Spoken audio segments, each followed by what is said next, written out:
हिंदी ज्ञान गंगा के इस पटल पर आप सभी मित्रों का हार्दिक स्वागत एवं अभिनंदन। साथियों, हमने लेखन परंपरा के अंतर्गत सभी इतिहासकारों का अध्ययन कर लिया। आज हम हिंदी साहित्य के आदिकाल में सिद्ध साहित्य का अध्ययन करेंगे। कल हमने हिंदी साहित्य के आदिकाल की सभी विशेषताओं का अध्ययन कर लिया और उनकी प्रवृत्तियाँ, आदिकाल की स्थिति, विदेशी आक्रमणकारियों के आक्रमण आदि सभी विषयों पर चर्चा की थी। आज हम आदिकाल के सिद्ध साहित्य की चर्चा करेंगे। सिद्ध साहित्य आदिकाल का महत्वपूर्ण भाग है। मित्रों, सिद्ध साहित्य की उत्पत्ति बौद्ध धर्म से हुई, या यह कहे कि सिद्ध साहित्य बौद्ध धर्म का बदला हुआ ही स्वरूप है।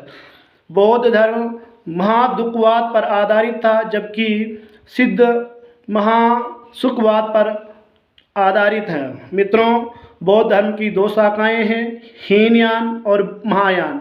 हीनयान छोटा यान, जो केवल स्वयं के लिए तपस्या करे और अपनी मुक्ति का साधन स्वयं ढूंढे, जबकि महायान केवल अपने लिए नहीं, अपने पूरे समाज के लिए, अपने पूरे समुदाय के लिए, अपने पूरे संप्रदाय के मोक्ष के लिए जो साधना करते हैं वो महायानी होते हैं। महायान की एक शाखा है वज्रयानी और अपर शाखा है सहजयानी।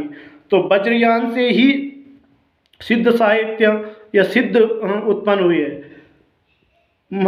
पंडित राव सांकृत्य ने इनकी संख्या 84 बताई और इनमें 3 महिला सिद्ध संत हैं, जिनका नाम कनकलता, मणिभद्रया, लक्ष्मीखरा।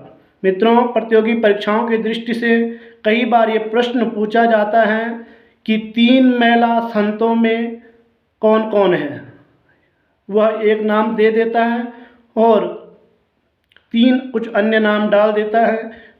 ध्यानपूर्वक देखिए, लक्ष्मीलता, कनकलता, लक्ष्मीखरा और मणिभद्रया 3 प्रमुख महिला संत 84 सिद्धों में से हैं। अब हम चर्चा करेंगे कि प्रथम सिद्ध कौन है।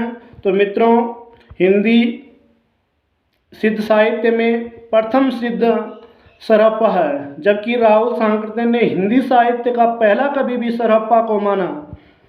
इन सिद्धों का जो केंद्र था, वज्रयान शाखा का जो केंद्र था, वह श्री पर्वत पर था और इनकी भाषा संध्या भाषा, जिसका विकसित रूप हमें कबीर की जो रचनाएं हैं उनमें देखने को मिलता है, उनकी शैली में देखने को मिलता है।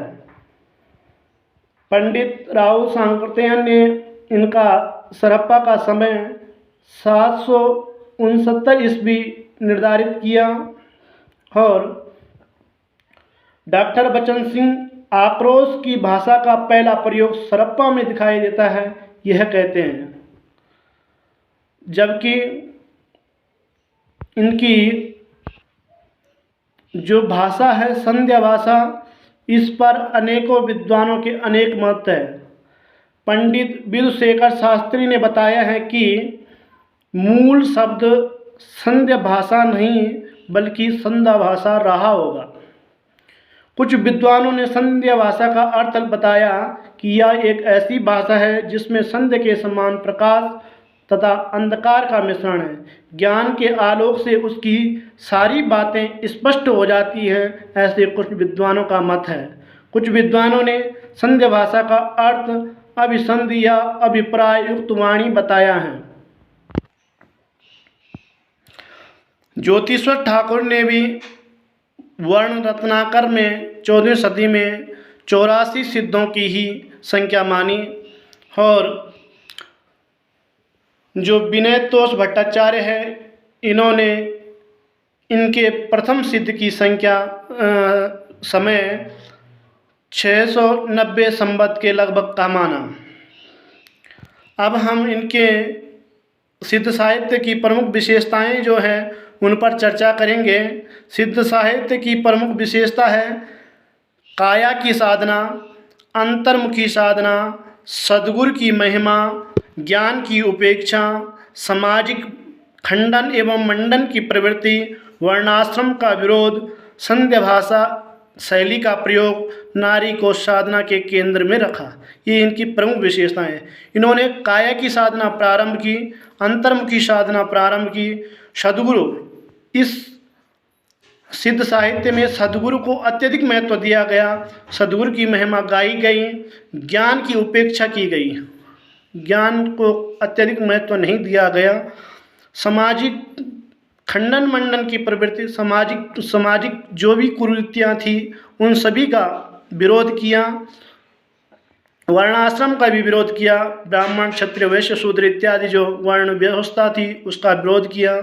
सांध्य भाषा को इन्होंने प्रयोग किया और सिद्धों की अवनति का जो मुख्य कारण रहा वह इन्होंने अपने साधना के केंद्र में स्त्री को रखा। इसीलिए सिद्ध साहित्य, सिद्धों की अवनति हुई और नाथ साहित्य का उदय हुआ इसी कारण से।